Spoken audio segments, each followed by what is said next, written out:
एक तरफ बिहार में एनटीपीसी और रेलवे को लेकर छात्रों में गुस्सा है, वो आंदोलन कर रहे हैं। कई तरफ से हिंसक खबरें आ रही हैं, ट्रेनें जलने की खबर है। उसी बीच बीजेपी कोटे से दो मंत्री हैं जो इस वक्त पे हिंदू मुस्लिम करने में लगे हुए हैं। उन्होंने मदरसा को लेकर एक बयान दिया और यह कहा कि मदरसा में बच्चों को देश विरोधी बातें बताई जाती हैं, एक खास समुदाय के खिलाफ दिमाग में जहर भरा जाता है और इसलिए सरकार चूंकि इसमें पैसा इन्वेस्ट करती है, पैसा देती है, इसलिए सरकार को इन मदरसों पर निगरानी रखनी चाहिए। ऐसे वक्त में जब बिहार के स्टूडेंट्स लगातार ये मांग कर रहे हैं कि सरकार जो है उनकी जिंदगी को खराब कर रही है। 2019 में ही रेलवे ने वैकेंसियां निकाली थी, 3 साल हो गए हैं, लेकिन अभी तक इसको लेकर कुछ भी फाइनल नहीं हुआ।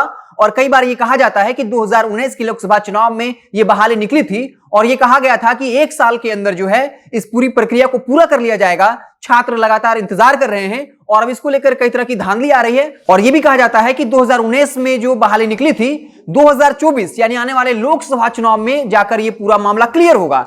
उस बीच में जब लगातार छात्र ये मांग कर रहे हैं कि जल्द से जल्द जितनी त्रुटियां हैं वो दूर कर ली जाएं, छात्रों को बेरहमी से पीटा जा रहा है, ऐसी स्थिति में बीजेपी कोटे से दो मंत्री हैं, नीरज कुमार बबलू और जीवेश मिश्रा, वो इस वक्त भी हिंदू मुस्लिम करने में लगे हुए हैं और बता रहे हैं कि कैसे मदरसा में जो है वहां पर हिंदू विरोधी बातें बताई जाती हैं, राष्ट्र विरोधी बातें बताई जाती हैं, इसलिए मदरसा बंद होना चाहिए या फिर सरकार की निगरानी में यह सब कुछ होना चाहिए। आपको बता दें कि बिहार में लगातार जो है एसएससी का एग्जामिनेशन हो, जो 2014 में बकायदा इसका नोटिफिकेशन आया था, 8 साल बीत जाने के बाद भी जो है ये पूरा रिजल्ट जो है क्लियर नहीं हो पाया, लोगों को नौकरी नहीं मिली है, शिक्षक सड़क पर हैं, वार्ड सचिव जो है वो सड़क पर हैं, लेकिन यहां के नेता जो बीजेपी कोटे से हैं उन्हें हिंदू और मुस्लिम करने से फुर्सत नहीं है। और इसको लेकर जेडीयू की तरफ से एमएलसी खालिद अनवर ने बकायदा करारा प्रहार किया और यह बताया कि बीजेपी का काम सिर्फ जो है हिंदू मुस्लिम करना है। लेकिन सवाल ये उठता है कि जब इस परिस्थिति में बिहार में जो आंदोलन हो रहा है, जो छात्र मांग कर रहे हैं, ये राष्ट्रीय स्तर की मीडिया की सुर्खियों में बना हुआ है,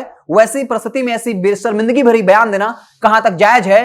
इसमें भी हर वक्त हिंदू मुस्लिम करना कहां तक जायज है? ये मंत्री एक सवाल भी, एक बयान जारी नहीं किया कि जो बिहार में छात्रों के साथ हो रहा है, छात्रों की मांगों को लेकर हो रहा है। कुछ नेता जरूर सामने आए हैं, ट्वीट किया है, लेकिन कुछ नेता ऐसे हैं जिनको हिंदू मुस्लिम करने से फुर्सत नहीं है और एक बड़ी बात कही और ये कह दिया कि मदरसा में जो है वहां हिंदू विरोधी बातें बताई जाती है, यानी कहीं ना कहीं एक धर्म के लोगों को दूसरे धर्म के खिलाफ खड़ा कर देना है। और इसमें जो बुनियादी मुद्दे होते हैं, रोजगार, जो 19 लाख का रोजगार का दावा किया गया था बीजेपी की तरफ से ही, क्योंकि नीतीश कुमार जी की पार्टी की तरफ से नौकरी की बात की गई थी, लेकिन 19 लाख रोजगार का जो शिगुफा है वो बीजेपी के द्वारा छोड़ा गया। 1 साल से ज्यादा हो गए हैं, लेकिन सरकार के पास, खासकर बीजेपी के मंत्रियों के पास इस सवाल का कोई जवाब नहीं है कि 19 लाख रोजगार कहां है। और ऐसी परिस्थिति में टाइमिंग भी आप देख लीजिए, जब लगातार यहां के लोग आंदोलनरत हैं, कई जगहों से हिंसक खबरें आ रही हैं, ट्रेनों की बोगियों में आग लगाई जा रही है, पुलिस द्वारा छात्रों को खदेड़ा जा रहा है, बेरहमी से पीटा जा रहा है।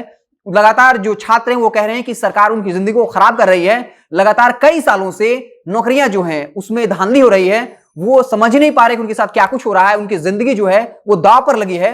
वैसी परिस्थिति में दो मंत्री नीरज बबलू और जीवेश मिश्रा जो है उन्होंने फिर से एक बार हिंदू मुस्लिम का राग छेड़ दिया है। तो अब देखने वाली बात होगी इसकी तरफ से, आरजेडी की तरफ से या अन्य जो पार्टियां हैं उनकी तरफ से क्या कुछ कहा जाता है। हमारी नजरें जो हैं इन सारी खबरों पर बनी रहेगी। आप देखते रहें जनता जंक्शन। बहुत बहुत धन्यवाद।